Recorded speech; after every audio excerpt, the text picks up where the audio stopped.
মা, মা, তোমার আবার কি হলো বলো তো? এখন এইভাবে ঘর থেকে বেরিয়েছো কেন? তোমাকে বলেছি না যখন তখন ঘর থেকে বেরোবে না। অনেক তার মাকে বকা দিতে দিতে বলল।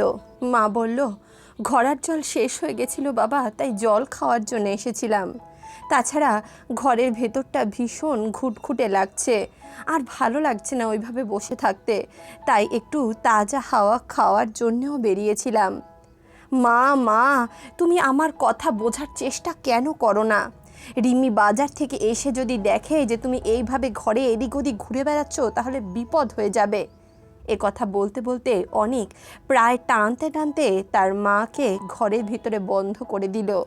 চারপায়ের উপর শুয়ে থাকা শ্রীমতী সুভদ্রা দেবীর চোখ দিয়ে একের পর এক বিষাদ ভরা অশ্রু গড়িয়ে পড়ছিল, আর তিনি একদিকে ফাঁকা দৃষ্টিতে তাকিয়েছিলেন। তিনি তখন সেই দিনটার কথা ভাবতে লাগলেন যখন অনিকের বয়স ছিল মাত্র 18, আর তার এক ভয়াবহ অ্যাক্সিডেন্ট ঘটেছিল। শহরের বড় একটি হাসপাতালে তার চিকিৎসা চলছিল।